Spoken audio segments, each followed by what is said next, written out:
Muito boa tarde a todos. Hoje, dia 9 de outubro de 2021, inicia o 21º estudo do ano de 1860 da Revista Espírita.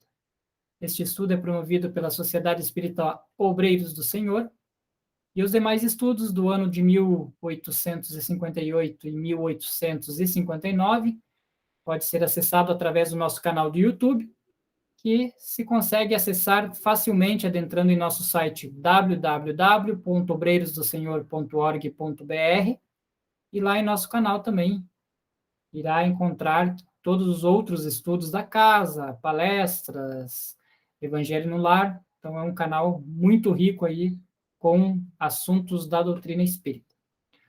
Passamos essa semana aí homenageando o nosso querido Kardec, né?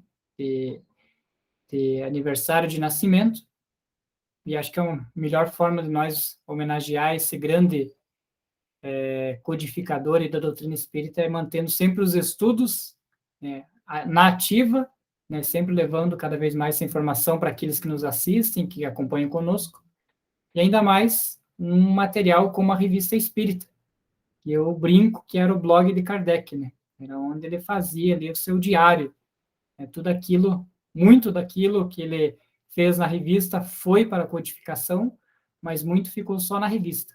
Então, é um material bem rico aí do laboratório do mundo invisível, como ele mesmo dizia.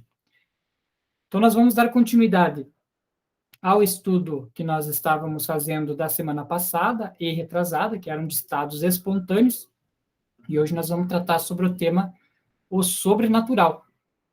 Então, pelo senhor Robache de Bordeaux. Meus filhos, vosso pai fez bem em vos chamar seriamente a atenção para os fenômenos produzidos nas sessões que vos ocupam há alguns dias, a julgá-los conforme instruções de certos espíritos sectários, ignorantes ou dominadores.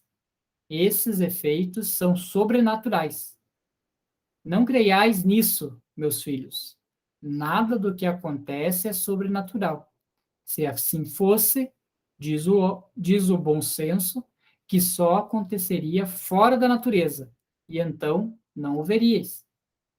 Para que vossos olhos ou vossos sentidos percebam uma coisa, é de todo necessário que essa coisa seja natural.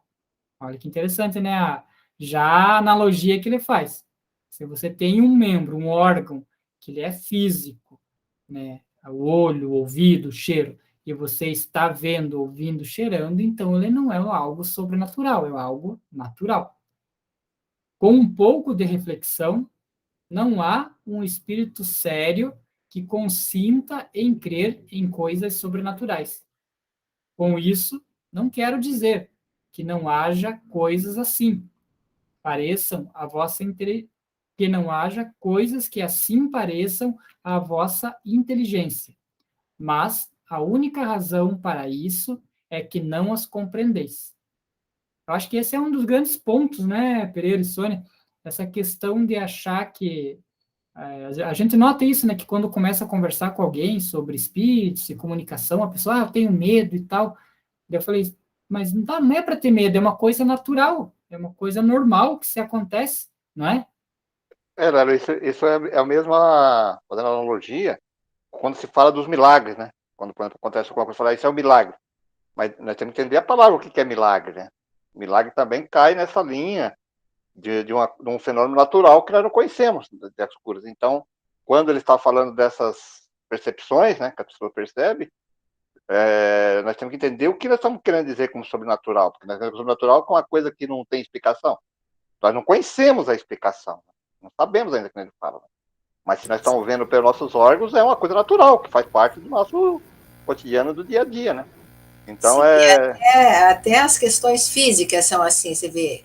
Por exemplo, as leis da natureza, né? Muitas delas não eram conhecidas e muitas ainda não são conhecidas. Né? A própria gravidade, a gente sabe que como é que ela funciona, mas o que vem a ser a gravidade, exatamente ninguém sabe. Que força é essa que tem esse poder de que tudo seja atraído para o centro da Terra, né? Então, ainda há muitas coisas desconhecidas, e nem por isso a gente considera isso sobrenatural. É bem interessante essas questões aí. Eu adoro essa questão, assim, mais de parte de universo, ciência e tal. É a gravidade, como a Sônia citou, é uma coisa, assim, bem doida, né? Porque se a Terra, ela gira, então ela exerceria uma força centrífuga, né? De dentro para fora. Ela estaria expelindo nós da Terra e não puxando ela para dentro. Então, são coisas aí é de se pensar, né? Vamos ver o que ele diz aqui no texto para frente. Quando algum fato vos parecer sair do que julgardes natural, guardai-vos contra essa preguiça de espírito que vos induziria a crer que seja sobrenatural. Procurai compreendê-lo, pois para isso vos foi dada a inteligência. Olha que chamada de atenção. Para que vos serviria ela se tivesseis de vos contentar em aprender e crer no que ensinaram vossos predecessores? É preciso que cada um ponha a inteligência a serviço do progresso, que é obra coletiva de todos. Já que sois dotados de pensamento, pensais, já que tendes a razão, que não vos foi dado sem motivo, examinai e julgai. Não aceiteis julgamentos acabados, senão depois de submetidos ao crivo da razão. Esse aqui já é um ponto que a gente tem que debater também, né? Ah, só porque foi um espírito que me passou, alguém é verdade. Não, tem que passar pelo crivo da razão, tem que passar ali, como eu digo, pelas peneiras, né? Para ver se ele consegue sobreexistir depois do teste. Duvidai longamente se não tiverdes certeza, mas jamais negueis aquilo que não compreendeis. Essa era uma das premissas de Kardec, né? Quando ele não tinha certeza, ele não negava, mas ele dizia, precisa-se mais estudo, né? Então, esse é um ponto importante mesmo, está colocando, porque muitas vezes aquilo que nós não conhecemos, né, que ele fala aqui, porque eu não desconheço, então fala, isso aí não existe, né? Isso aí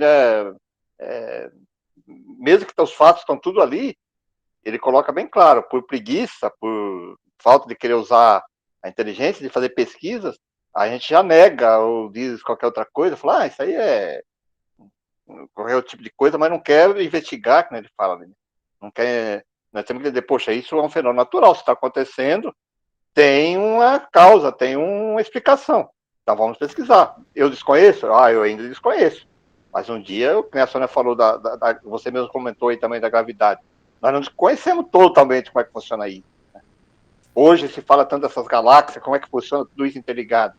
Nós sabemos aí, temos uma noção que existe, isso, a grandiosidade disso, mas desconhecemos como que essa lei que Que força é, de onde vem? De onde vem? Não sabemos. Mas não tem nada de, vamos dizer assim, de sobrenatural. Sobrenatural. Milagre.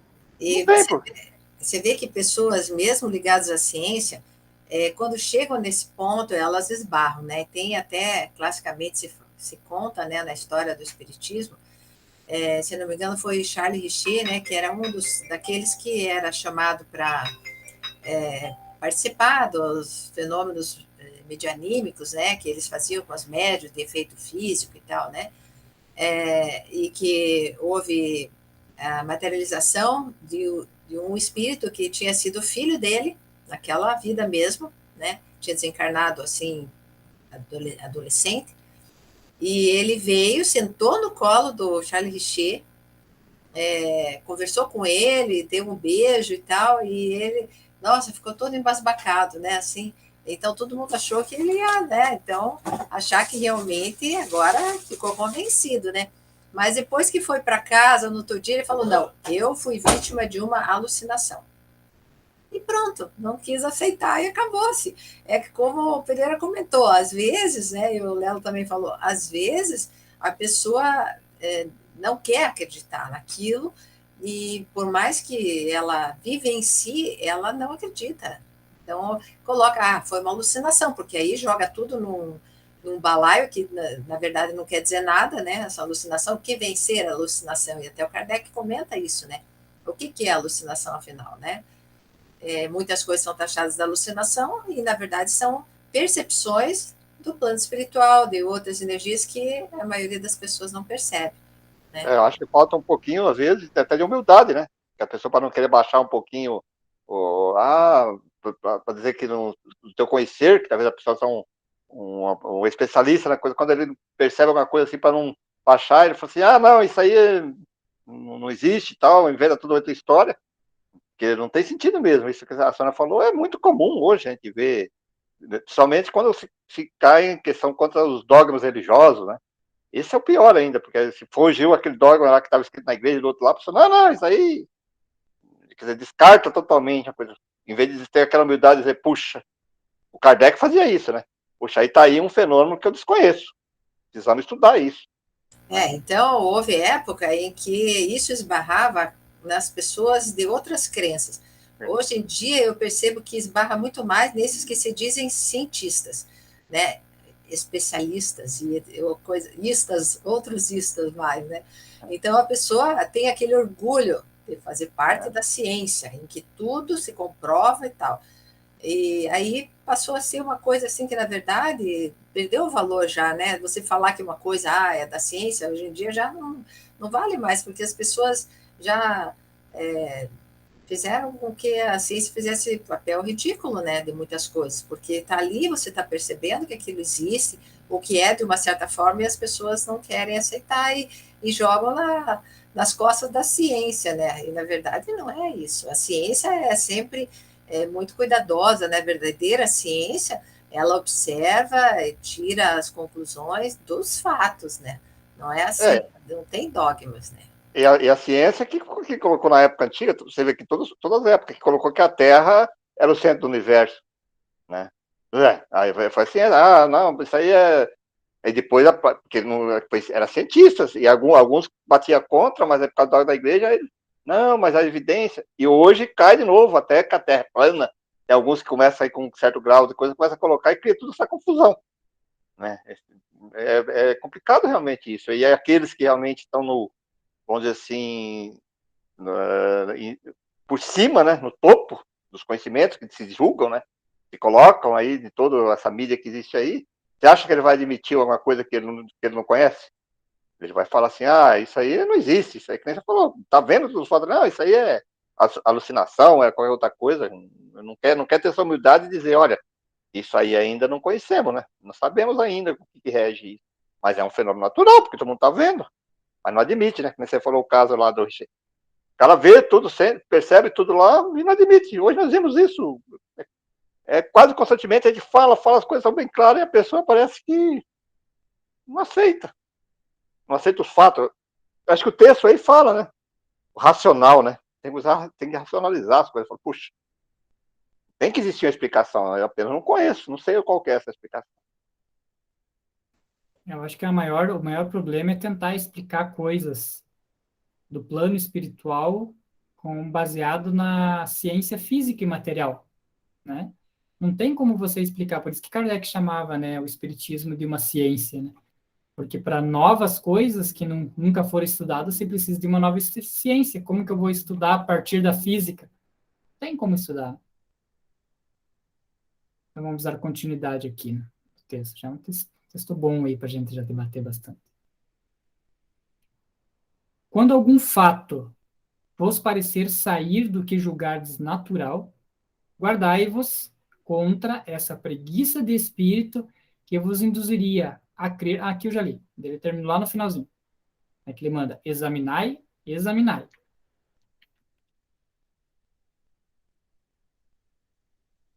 Examinai, examinai seriamente. Somente o preguiçoso, o não inteligente e o indiferente aceitam como verdadeiro ou falso tudo quanto ouvem afirmar ou negar. É o que eu chamo de, até uso um ditado meio chulo, que é engravidar pelo ouvido, né? Escutei e já aceito, já concebo, né? Escutei e já concebo aquilo lá como verdade ou como mentira.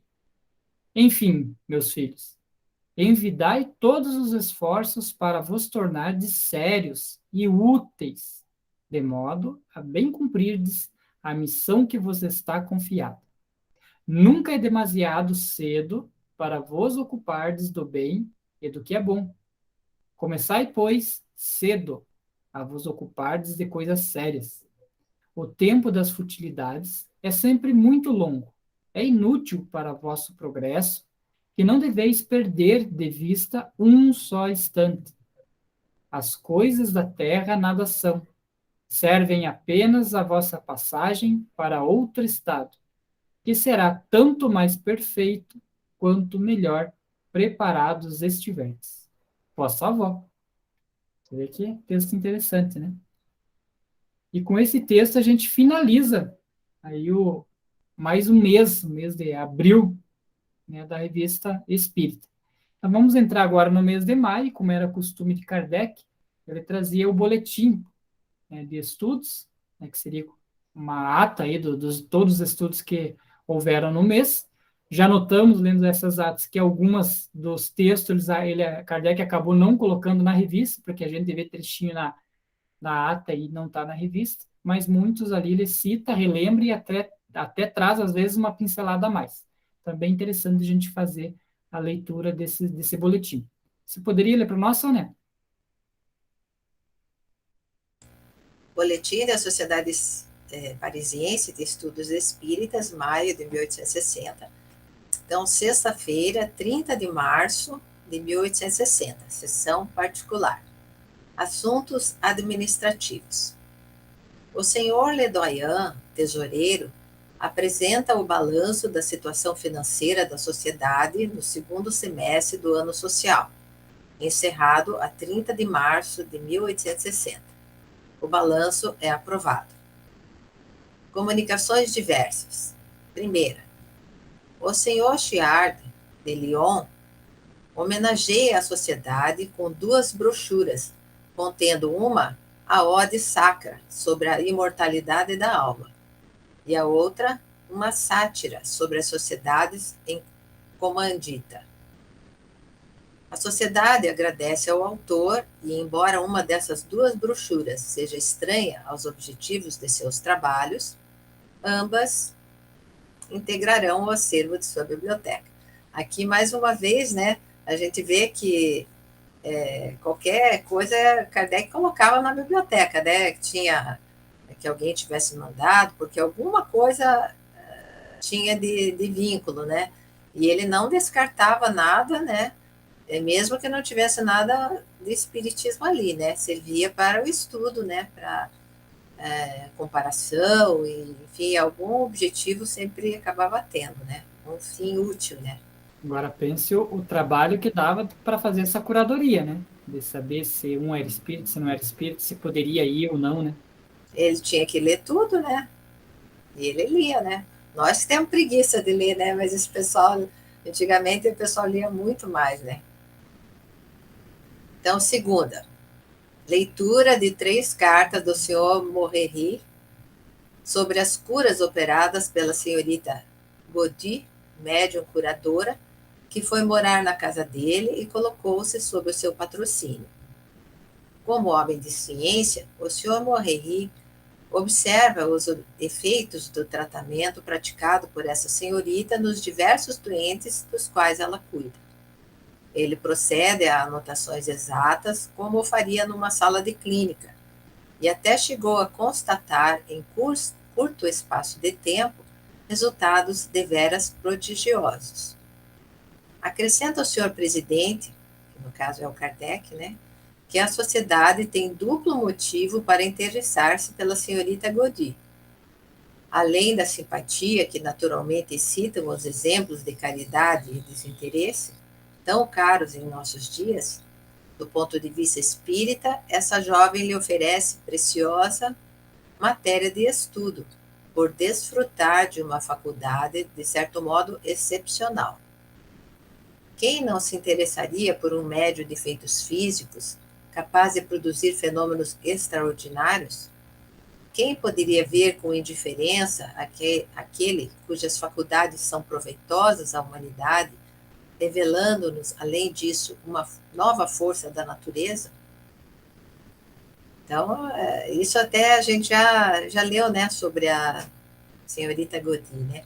É bem interessante, né, esse tema lá, né? Quem puder voltar e ver, acho que foram, se eu não me engano, 2 estudos seguidos, né, do tema, era bem longo, e que demonstrava o quanto ela se desenvolveu, né? Porque ela tinha mediunidade, mas ela queria se desenvolver mais a ponto de trabalhar com o médico para o médico comprovar que era mediúnico mesmo aquilo lá, que ela tinha dom de cura que o médico nem imaginava, né? Então, e a gente vê que o Kardec, quando acontecia um fenômeno, ele já ia buscar, ia estudar, ia trocar ideias, né? Isso que é importante, né? Isso que faz a ciência espírita evoluir, né? E é o que a gente não tem feito, né? Ou se faz de uma forma muito discreta, assim, pouco. Eu acho que o certo seria publicar casos como ele fazia, né? De uma revista publicava, e a gente tem tanta publicação de material, mas, na verdade, nesse sentido, assim, investigativo, mesmo cientificamente falando, né, a gente não tem muito isso, né? Você colocou num ponto bem importante que cai naquele texto anterior que nós estudamos lá, sobre os fenômenos sobrenaturais lá. Então, por que Kardec, quando ele via e observava que estava acontecendo alguma coisa, ele ia lá investigar, ele ia fazer exatamente o que está no texto lá. Ele ia lá em loco para ver, para tirar exatamente essa mística do sobrenatural. Então, ele ia lá, investigava, analisava, tanto estudo que nós estudamos aqui e os comentários que eles fizeram, né? Debatiam até para criar uma resposta. E hoje nós não fazemos isso, concordo com você. Não se tem ciência espírita hoje. Acontecem fenômenos insólitos aí, diferentes aí, e fica por isso mesmo. Nem relata porque acha, não sabemos, então não devemos relatar. Criou-se uma mística sobre isso. Teríamos que resgatar isso, né? Quando acontece alguma coisa, teríamos que estudar mais profundo. Verdade.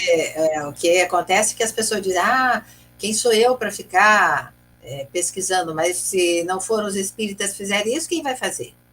Né? Nós, espíritas, que temos que fazer isso. Né? Sim, nós que queremos demonstrar através dos conceitos espíritas, né, né?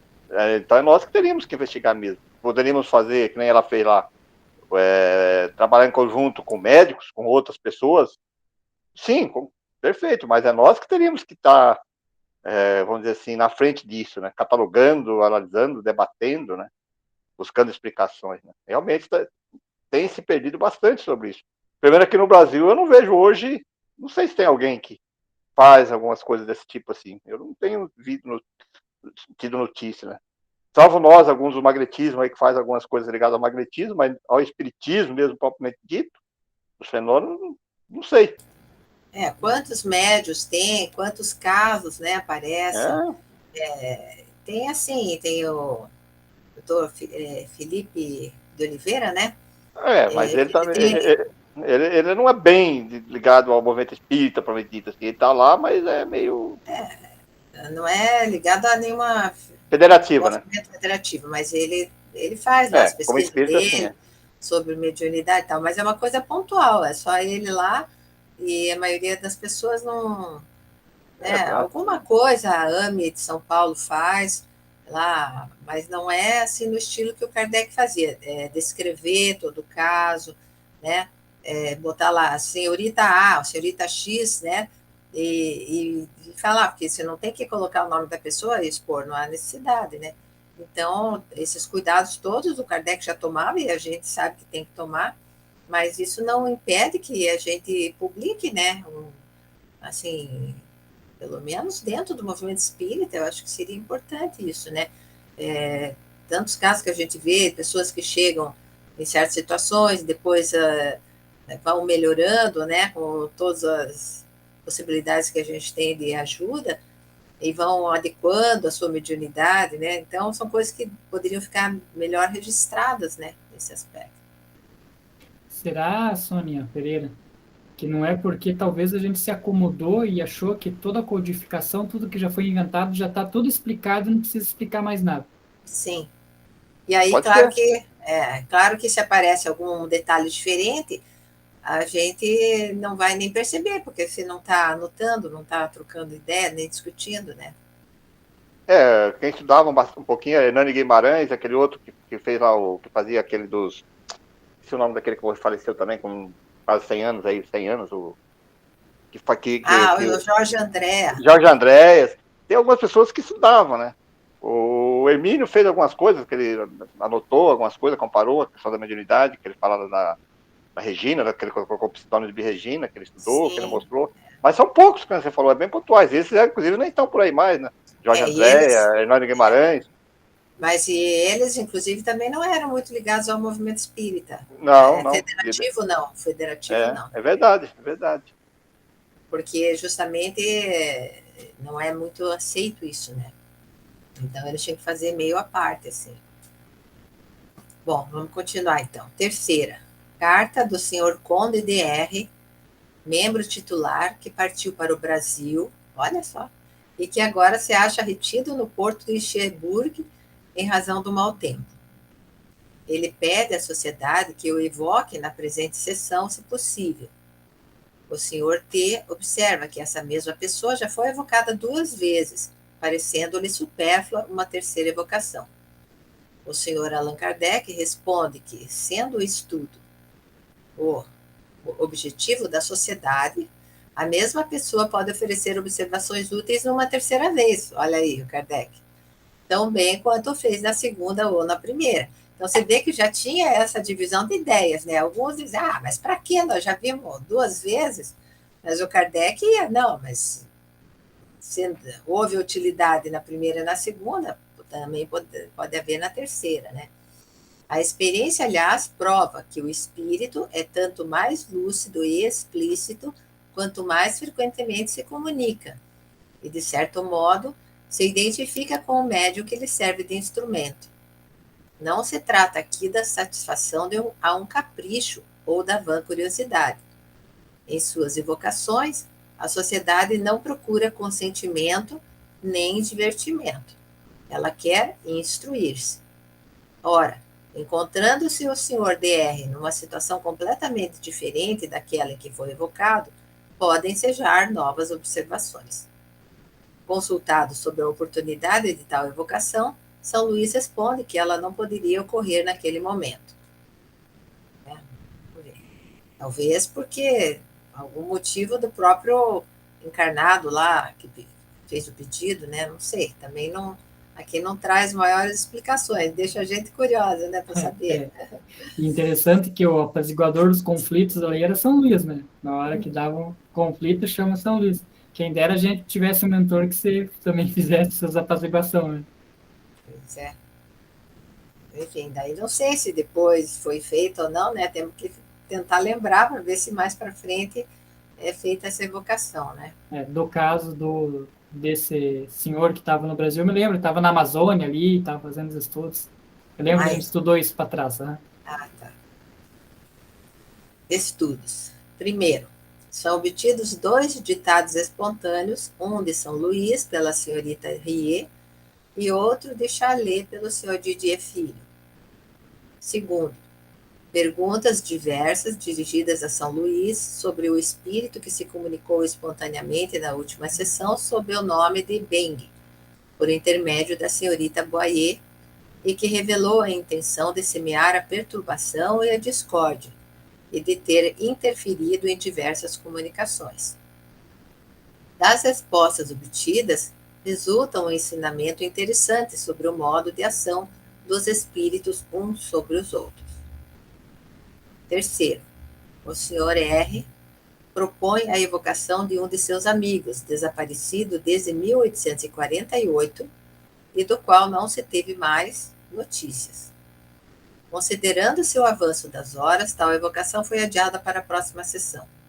A sociedade decide que não se reunirá na sexta-feira santa, 6 de abril. A partir de 20 de abril, as sessões ocorrerão na nova sede da sociedade, a Rua Saint-Étienne, número 59, passagem Saint-Étienne.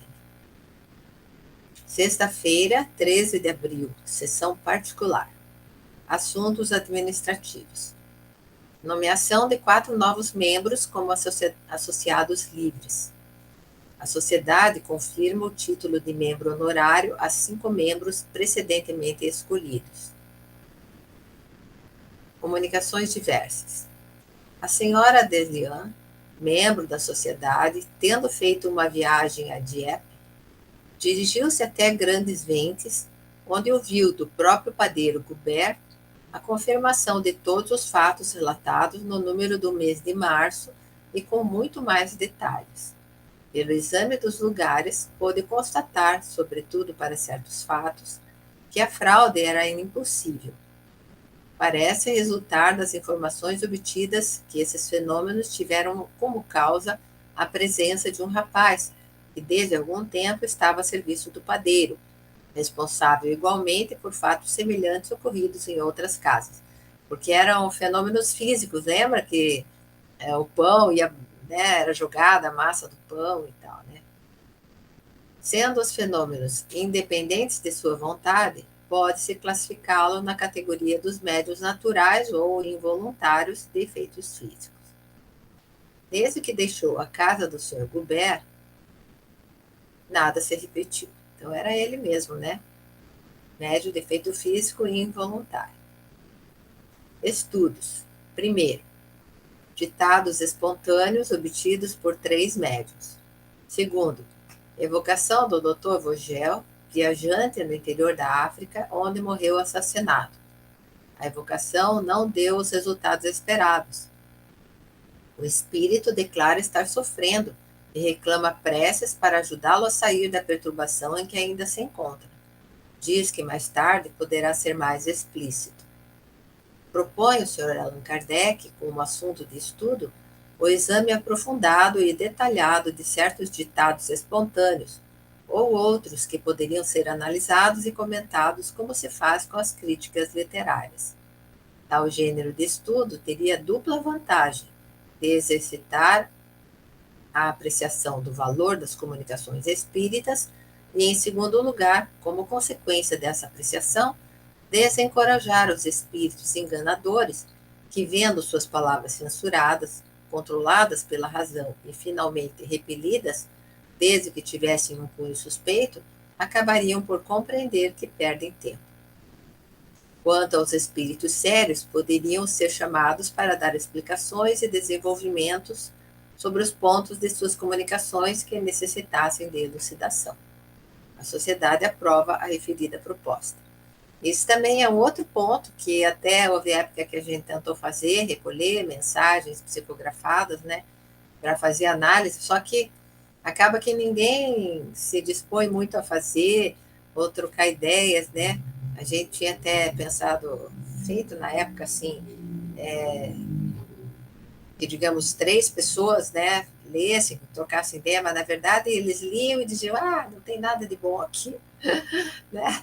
E aí ficava abandonado tudo isso, né? Então, é claro, para tudo se vê naquele tempo, a paciência que eles tinham, né, de ver cada comunicação, cada ponto, cada carta que vinha, era uma outra forma de encarar a vida, né? Nós já queremos coisas todas prontas, né? A gente busca na internet, lê, troca ideia ali e acabou, né? Agora, para fazer um trabalho novo, né, exige muito esforço, né, muita dedicação, e isso, ultimamente, as pessoas não têm muita vontade de dispor, né? Não sei se, talvez porque justamente a internet, esses meios de comunicação vieram para ajudar, mas, na verdade, eles também ocupam muito tempo nosso, né? Isso é realmente uma realidade.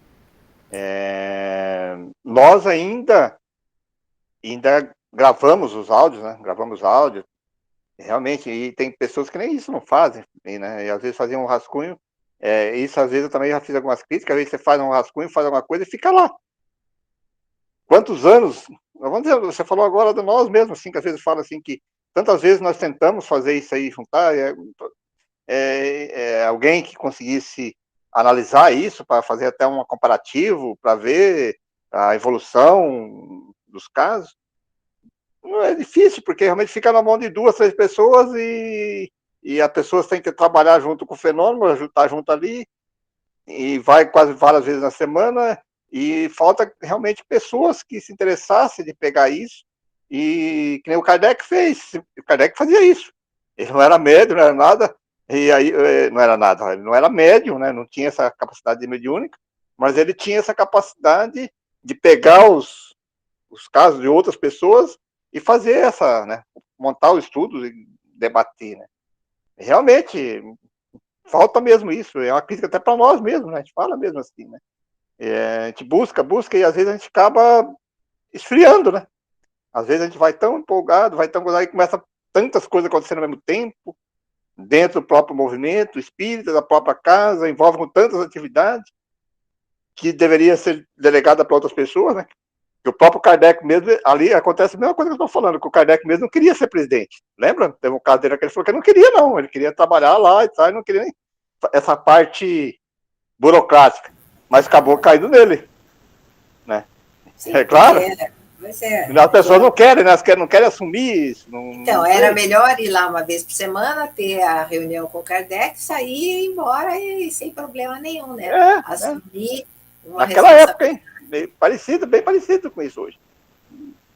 Só que ele era um espírito mais elevado, né? Ele conseguiu bem preparado dar conta, isso, conseguiu dar conta de tudo. Nós não temos essa capacidade, né?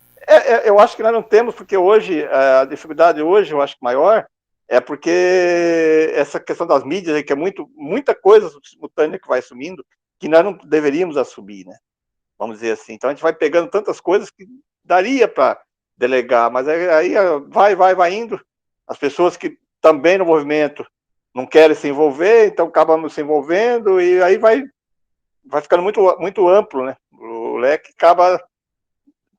Chega a hora que eu tenho que priorizar, né? Vamos trabalhar aqui, porque senão fica difícil realmente. Isso é uma questão que né, no Brasil, todo o movimento espírita brasileiro é assim, todos. E já vem da antiguidade que a gente está falando ali agora, né? Vem daquela época de Kardec mesmo. A comodidade das pessoas. Né? Vamos continuar? Sexta-feira, 20 de abril de 1860, sessão particular. Correspondência. Primeira, carta do Sr. J. de Saint-Étienne, membro titular, contendo apreciações muito judiciosas sobre o Espiritismo. Prova esta carta que o autor o compreende sob seu verdadeiro ponto de vista. Segunda, carta do Sr. L., operário de Troyes, contendo reflexões quanto à influência moralizadora da doutrina espírita sobre as classes trabalhadoras. Convida os adeptos sérios a se ocuparem da propaganda em suas fileiras, no interesse da ordem, nelas visando reanimar os sentimentos religiosos que se extinguem, dando lugar ao ceticismo, que é a chaga de nosso século, e a negação de toda a responsabilidade moral. Olha, e agora está pior ainda, né? Agora está bem pior do que estava no tempo de Kardec. Esses dois senhores já declararam em outras cartas jamais terem visto algo em matéria de espiritismo prático, mas nem por isso estarem menos convencidos em razão do alcance filosófico da ciência. O presidente chama a atenção a esse respeito, lembrando que diariamente tem exemplos semelhantes, não da parte de pessoas que acreditam cegamente, mas, ao contrário, daquelas que refletem e se dão ao trabalho de compreender. Para estas, a parte filosófica é o principal, porque explica o que nenhuma outra filosofia resolveu. O fato das manifestações é acessório. Terceira, carta do Sr. Dimas de Sétif, Argélia, membro da sociedade, transmitindo novos detalhes interessantes sobre fatos cujos resultados testemunhou. Cita principalmente um jovem médium que apresenta um fenômeno singular, qual seja o de entrar espontaneamente e sem ser magnetizado numa espécie de sonambulismo, toda vez que se deseja fazer uma evocação por seu intermédio, e nesse estado escrever ou ditar verbalmente as respostas às questões propostas. Então você vê, né? Bastava tentar evocar ele já entrava nesse estado, que é um fenômeno interessante, né? E aí ele já respondia, né? Não sei, acho que se era feito à distância, provavelmente, né? Acho que ele era evocado à distância, né? Como espírito encarnado, e aí ele onde ele estivesse, ele já entrava nessa situação. Não foi o que eu entendi, não sei se é isso mesmo. Ó, toda vez que você deseja fazer uma evocação por seu intermédio. É o que dá a entender ali, tipo, que é meio parecido ali com o Divaldo, que a qualquer momento não sei, né, mas que pelo menos no final da palestra ele consegue ali a comunicação ali com o espírito dele ali, né? Então, tipo assim. sim, ele estava numa reunião, daí, bom, então vamos agora evocar o espírito para que ele fale através desse rapaz, né? E aí ele já entrava espontaneamente em sonambulismo e já começava a dar as respostas e tudo, né? É isso? E olha que é interessante aqui, hein, Pereira, olha, Sônia também, que eles já usavam magnetismo nas sessões mediúnicas, né, ó, Sim. porque ele diz aqui, ó, qual seja, né, cita principalmente um jovem médio que apresenta um fenômeno singular, jovem médio, então, né, qual seja o de entrar espontaneamente e sem ser magnetizado numa espécie de sonambulismo, toda vez que se deseja fazer a evocação por seu intermédio. Ele o que ele emancipava, quer né? dizer, mas o que ele quer dizer aqui, eu penso assim, ele conhecia o sonambulismo Sim. só como resultado do magnetismo, né? Quando estavam tratando lá para outro motivo. Eles não faziam porque ali o objetivo não era magnetizar, o objetivo era evocar. Então, os outros médios, o que acontecia? Vamos evocar o espírito e tal, vinha e falava através do médium. E nesse caso aqui, quando bastava dizer vamos evocar, imediatamente o médium já entrava nesse estado semelhante ao sonambulismo. Então, Ele já se emancipava, né? Então, mas aí dá uma explicação, porque muitas pessoas não entendem. Dentro do grupo mediúnico, tem algumas pessoas, nós conhecemos pessoas assim dentro do próprio grupo, que quando a gente está trabalhando, ela faz essa atividade sem o magnetismo, ela faz espontaneamente. Ela fala, estou vendo, estou lá, e começa a dar a interpretação e dar a resposta, como ele está falando. Quer dizer, que era um fenômeno que já era observado naquela época, sem a utilização do magnetismo, que ele conhecia dentro do magnetismo. Né? Então, ele fala numa espontaneamente. espécie, era o desdobramento, né? Porque você vê, ele fala numa espécie de sonambulismo, quer dizer, não daria tempo que, quando você vai colocar um paciente em estado de sonambulismo pelo magnetismo, ele é demorado, né? Você tem que passar por todas aquelas fases até chegar no estado de sonambulismo. E aqui não, era assim, imediato, né? Então, isso a gente observa dentro do grupo mediúnico. Era a emancipação da alma mesmo. Né? Isso a gente observa, né? E muitas vezes a pessoa não compreende isso. Quando o médico começa a falar e dar resposta sobre aquele caso lá, o que está acontecendo? Ele começa a falar, olha, estou vendo assim, então ele está lá assim, assim, assim. Quer dizer, ele entrou ele fez essa emancipação, é por isso que talvez ele não deu uma classificação como sonambulismo, ele deu uma espécie de sonambulismo, seria um fenômeno da emancipação da alma, né? Sim, que seria uma dupla vista ou coisa parecida. E hoje colocaram como desdobramento, nós colocamos aí, alguns colocaram como desdobramento, tudo bem, mas dentro do fenômeno da emancipação da alma. O fenômeno é esse, sim. Interessante. Vai comprovando algumas coisas que a gente observa dentro do grupo mediúnico. Eu acho que vale a pena a gente marcar esse ponto e reunir fazer botar numa pasta, no arquivo, né, toda essa parte de sonambulismo, de emancipação da alma, né, teve esses casos todos do Kardec, porque às vezes quando as pessoas questionam, a gente já tem tudo no mesmo, né, mais fácil ali, fica mais fácil para a gente acessar, né.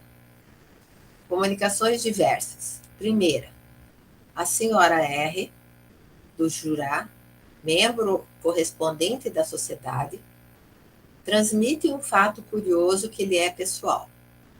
Trata-se de um velho relógio ao qual se ligam recordações da família e que parece estar submetido a uma influência singular e inteligente em determinadas circunstâncias. Segunda, leitura de uma comunicação obtida numa outra reunião espírita e assinada por Joana d'Arc. Contém excelentes conselhos aos médiuns sobre as causas que podem aniquilar ou perverter suas faculdades mediúnicas, publicada adiante. Terceira, o Sr. Cole inicia a leitura de uma evocação de São Lucas, evangelista, por ele dada em particular. Percebendo que nessa evocação são abordadas diversas questões de dogmas religiosos, o presidente interrompe a leitura em virtude do regulamento que proíbe sejam tais assuntos tratados na sociedade. Olha, O Sr. Cole observa que, não tendo a comunicação nada que não seja ortodoxo, não tinha pensado que pudesse haver inconveniência em proceder à sua leitura. Objeta ao presidente que as respostas sempre supõem perguntas. Ora, sejam as respostas ortodoxas ou não, não deixam de dar lugar à suposição de que a sociedade se ocupa de coisas que lhe são interditas. Uma outra consideração vem corroborar esses motivos, a de que, entre os membros, há aqueles que pertencem a diferentes cultos. O que para uns seria ortodoxo, poderia não o ser para outros, razão a mais de nos abstermos. Aliás, o regulamento prescreve o exame prévio de toda a comunicação obtida fora da sociedade, medida que deverá ser observada rigorosamente. Eles tinham que ver primeiro, porque senão vem o espírito lá passando uma doutrina totalmente equivocada, né? E aí é lido na sociedade para vários que depois saem dali e vão achar que aquilo faz parte da doutrina, e não é verdade, né? E esse é um dos pontos, assim, que tem que se tomar muito cuidado, até num palestrante, quando está fazendo uma palestra, né, e traz uma informação. Eu me lembro que já aconteceu, assim, de eu participar da palestra, de alguém mais experiente da casa, sim, com todo cuidado, ter que intervir e dizer assim, não é bem assim como você está falando, né? Por quê? Porque quem vai, normalmente, nessa palestra pública, se escuta alguma coisa meio distorcida, vai sair de lá achando que é verdade, né? E ali Kardec, muito firme e perspicaz, né? Porque se a doutrina ela veio para não ter dogmas, começa a trazer comunicação de dogmas, já começa a trazer mais coisas nesse sentido, né? Eu vi isso, inclusive, perto da Semana Santa, as questões das cruzes, de Jesus sendo crucificado, colocar, sabe, essas imagens muito fortes dentro de uma palestra dentro da espírita. Eu falei, poxa vida, não é lugar dessa maneira, né? Então vai colocando aqui aquele símbolo tão forte, Jesus sangrando, coisando, é absurdo isso. Dentro da casa espírita ocorreu isso. Eu participei, eu saí até, falei, não faz sentido nenhum isso, né? Você começar fazendo esses dogmas, essas coisas assim, né? Até acho que era uma palestra sobre a mãe de Jesus, não era? Eu acho que era coisa assim. Falando do sofrimento que ela teve, quando ela viu isso, ela viu aquilo, e tal. Parecia esses filmes, assim, que querem mostrar, querem chocar, né? Chocar, imagem forte. Imagem. Era um show a palestra do palestrante, né? Mas a doutrina mesmo deixa a desejar, né? Que aí as pessoas que não conhecem, ou que nem ele falou que é de outras religiões, de outras linhas, fica falando aqui, virou, o que é isso agora aqui, né? É difícil mesmo, concordo com o Kardec aqui, claro que tem que concordar, mas eu digo assim, mas é uma coisa que nós temos que pensar muito sério sobre essas questões mesmo.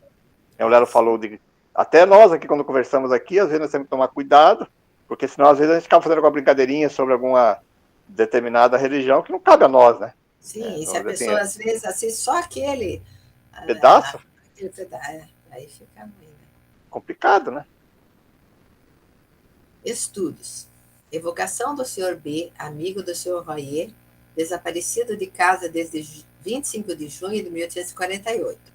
Dá algumas informações sobre sua morte acidental durante as escaramuças ocorridas naquela época. 1848, né? Sempre teve meio em guerra, né? Ali, a França também, né? Acho que esse é não é aquele texto que a gente fez, aquela conta depois lá? Era 300 anos, 200 anos, será que não era? Não sei, mas não esse lembro. diz que é 1848. Né? Sei, pela linguagem e por algumas particularidades íntimas, reconhece o Sr. Royer a identidade. Sexta-feira, 27 de abril de 1860, sessão geral. Comunicações diversas. Primeira, carta do Dr. Morhenry contendo novos estudos sobre as curas que ele obteve com o concurso da senhorita Godi por meio daquilo que se pode chamar a medicina intuitiva, publicada a seguir. Segunda, a propósito da medicina intuitiva, o Sr. C., um dos ouvintes presentes à sessão, após convidado pelo presidente, dá informações do mais alto interesse sobre o poder curador de que desfrutam certas castas negras. Natural do Hindustão, de origem indiana, o Sr. C foi testemunha ocular de numerosos fatos desse gênero, dos quais não se dava conta naquela época. Hoje, ele encontra a chave no espiritismo e no magnetismo. Os negros curadores fazem largo uso de certas plantas, mas muitas vezes se contentam em apalpar e friccionar o doente, agindo conforme as instruções de vozes ocultas que lhes falam. Então, os espíritos vão passando, né, técnicas do magnetismo para proporcionar cura, né, além da questão das ervas. Né? É interessante que hoje não se usa mais o toque, né, na pessoa, né, é mais por energia mesmo. Sim, alguns magnetizadores, né, posteriores a Kardec, não sei se contemporâneos mesmo ou logo depois, eu lembro que eles comentavam que fizeram experiências assim, né, de fazer, por exemplo, a pessoa tem uma dor no joelho, então faziam durante um tempo o toque, né, passando energia pelo toque, e depois, né, houve uma melhora, mas não muito e tal, aí começava, bom, então vamos tentar mais distanciado, né, 1 ou 2 palmos de distância, notaram que tinha mais efeito do que quando tocava. Então, eles começaram a, né, abandonar o toque, né? Pelo menos assim, de rotina, né? Talvez um outro caso fosse necessário, mas a maioria viu que, na verdade, não havia necessidade do toque, né? Todos os magnetizadores clássicos, os antigos, eles fizeram observações sobre isso, né? Quando ele falava assim do toque, era o toque energético, que você colocasse mesmo em algumas situações, que a Sônia falou, teve um lá de uma pessoa que tinha sofrido na perna, se não me engano, lá, né? Ele fez uma experiência bem grande disso aí. Quando ele tocava, dava uma reação. Quando ele ficava um pouquinho mais distante, era melhor. Se não me engano, era o joelho mesmo, eu lembro. Era o joelho, Então, e outros, então eles mesmos estudando, observando que não havia necessidade. Mas existia algumas questões que eles falavam lá das massagens terapêuticas, né? Quer dizer, na cação de ossos, mas aí é outra linha, não é do magnetismo mesmo. O dos médios curadores é muito pouco você vai ter que curar. A única coisa que eles tinham de toque, e muitos deles colocavam lá, era para fazer a relação fluídica, que usava de pegar na mão, tal. Tinha uns que utilizavam disso, né? Mas depois também foi comprovado que não havia essa necessidade, era mais você falando, colocando, hoje é o que nós utilizamos, né? Você manda a pessoa, você consegue ter essa relação fluídica, né? Você pegar essa afinidade fluídica ali para você trabalhar. Mas que foi comprovado realmente que não havia necessidade, né? Mas ali, por causa daquela época primitiva, acho que o pessoal precisava sentir, né? Então, é o caso da curadeira, né? Da bezedeira que bate com a varinha lá que não precisa, mas aquilo ali tem toda uma simbologia por trás, né? Uma parte psicológica daquilo ali, né? De pegar a varinha lá, batendo assim na pessoa, tal, cortando, quer dizer, tudo mais. Aquelas que costuram, né? Costura, Faz aquela... eu acho que ali é mais a coisa que eu estava estudando o Chopra esse tempo atrás aí. Isso é mais a questão do placebo, né? Tipo um placebo, mas porque tem um efeito psicológico muito forte para a pessoa. A pessoa vê ali. E a própria pessoa que faz também, como ela não é uma pessoa estudiosa, ela convencionou, né? Acredita que o que tem ação é isso. Até o Kardec já falou muitas coisas. Até em relação à vidência, lembra? Nós estudamos que tinha a dupla vista, que ele só achava que só podia acionar essa capacidade quando ele olhava no fundo de um copo, né? E, na verdade, a gente sabe que não é isso, mas ele se concentrava melhor dessa forma, então ele sempre precisava do copo, né? Porque nunca estudou sobre isso, então ele fazia essa correlação, né? Outro para ler o livro, colocar o livro no gástrico, né? Achava que colocando o livro ali conseguia, só por ali conseguia ler. É tudo uma questão meio... É psicológico, da maneira que a pessoa acredita, né? Por isso que é importante estudar, né? Como dizia o Kardec, primeiro estudar, né? Tirar fora todas as crendices para daí ir no ponto que interessa, né? Que talvez nós também, assim, se a gente vai... quando a gente está conversando com pessoas que já compreendem, que a gente está atendendo, às vezes você está atendendo uma pessoa que é totalmente cética, às vezes você dá um pequeno toque nela, depende da região, para ela sentir, às vezes dá um efeito, mas é mais a questão psicológica, não que necessite, né? para ela, para a pessoa despertar, né, às vezes, né? Aquela questão, às vezes, de dar uma batidinha, fazer alguma coisinha assim, para fazer a pessoa entrar naquela ali, para acreditar que ela tem que ver alguma coisa acontecendo, porque senão ela vê só a mão passando, só ali, e às vezes nem isso, fala que nem precisa fazer isso, né, você tá parado ali, porque poderia ser feito assim, você podia ficar parado na frente da pessoa, nem pelo momentava. pensamento, né? Então, mas mas até para nós mesmos, né? Para você direcionar, mas a gente sabe, agora nós fizemos até nesse período de pandemia, a gente tem essa experiência que nós fizemos o magnetismo à distância e funcionou, né? Mas a gente tem essa coisa que é atávico, como se diz, né? É um atavismo, né? Já que a gente tem que pôr a mão, porque é por ali que você está acostumado a agir, é assim, né? Então você acaba tendo que passar a mão, fazer. Mas se a gente viu que a distância você consegue fazer os passes, dispersivo, concentrado, de todas as formas, sem fazer movimento de mão, né? Você faz pela vontade, é verdade, você direciona, né? Aí fica duas questões. Aqueles que o paciente conhece e fica naquela receptivo, e você manter a concentração fazendo isso é muito difícil. Eu tive muita dificuldade nisso também, né? Você manter aquela concentração um tempo longo, né? Vamos dizer assim. Aí às vezes a gente não fazia lá, mas você fazia aqui, né? Aqui longe da pessoa, você começava a fazer gesto com a mão. Porque é a maneira de você acostumado a fazer já, né? Como se você estivesse fazendo com a pessoa lá. E não precisaria, né? Era só vontade, só pensamento. Mas para você direcionar e ficar focado, você como se estivesse fazendo o passe. Porque ajuda na nossa concentração, né? Para nós, né? Mas não que haja necessidade para o fenômeno em si, né? Então, terceira, né? Fato curioso de intuição circunstanciada de uma existência anterior.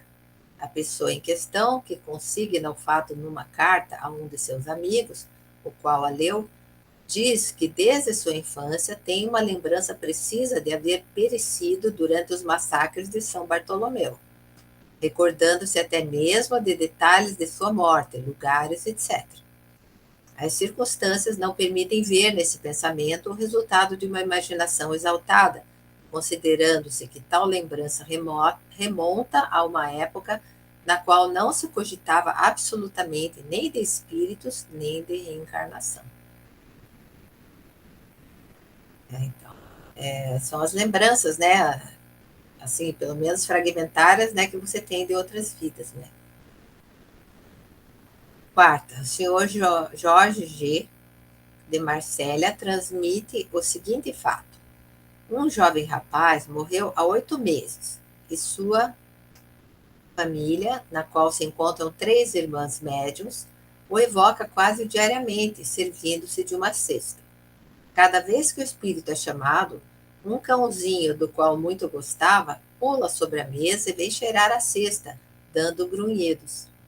A primeira vez que isso aconteceu, a cesta escreveu espontaneamente: meu bravo cachorrinho, tu me reconheces. Diz o Sr. G poder assegurar a realidade do fato. Não o viu, mas as pessoas que o contam, e que muitas vezes o testemunharam, são muito bons espíritas e bastante sérias para que se possa duvidar de sua sinceridade. Depois disso, pergunta a ele se o perispírito, mesmo não tangível, tem um aroma qualquer, ou se certos animais são dotados de uma espécie de mediunidade.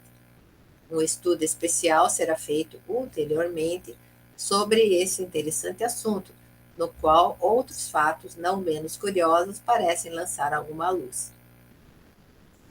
Porque na verdade é aquilo que a gente sempre diz, né? Os animais têm um espectro de visão, audição e olfato diferente do nosso, então energias e odores e tal que a gente não percebe, ele percebe, né?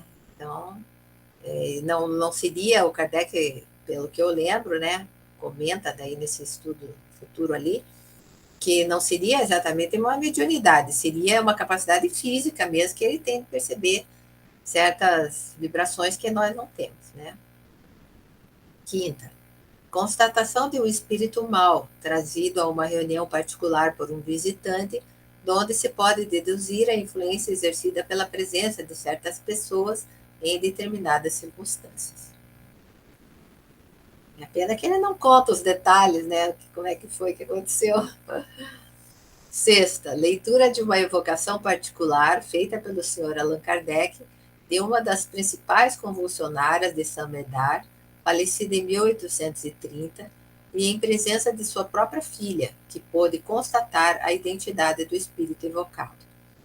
Tal evocação apresenta, sob diversos pontos, um alto grau de ensino, emprestando um interesse particular às circunstâncias em que foi feita, publicada adiante.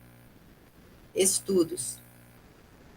Primeiro, ditado espontâneo obtido por intermédio da senhora P. Segundo, evocação de Stevens, companheiro de George Brown. Então, não percam o próximo capítulo, que nós vamos ter essas publicações. Então, o interessante desses boletins aí é que ele é com uma resenha, assim, né? Como assim, dá vontade da pessoa que está entrando agora, tá vendo aqui, voltar a estudar lá atrás, né? Já falou sobre isso, eu vou voltar lá e vou pesquisar para trás para entender. E para o futuro, né? Fala, puxa, eu tenho que continuar estudando porque vai falar sobre isso, né? É bacana isso, a maneira que coloca assim, né? Muitas vezes a gente não valoriza. Eu, no primeiro estudo que nós fizemos, nós não valorizávamos muito esse boletim. Tem uma época até que foi suprimido os boletins, que tiramos os boletins, né? Mas hoje, estudando isso aqui, você vê a importância disso, né? Despertar essa vontade da gente estudar para frente e voltar a estudar lá atrás, né? Puxa, olha, vimos lá atrás. Porque se o próprio Kardec publicou, alguma importância tem, né? Muita importância, né? É que a gente tem que captar o sentido disso. Encerramos por hoje? Então vamos, queridos amigos e amigas que nos acompanham, aqueles que nos acompanham ao vivo, aqueles outros que assistirão no futuro, vamos todos juntos agradecer a Deus, a inteligência suprema do universo, causa primária de tudo, por nos dar essas oportunidades de utilizarmos o nosso racional. Como que foi o estudo primeiro de hoje? Devemos cada vez mais buscar desenvolver o nosso intelecto, sair dessa preguiça mental e assim ir ao encontro racionalmente das respostas. E quando não a encontrarmos, não vamos desistir ou dizer que isso não existe, como foi colocado no texto.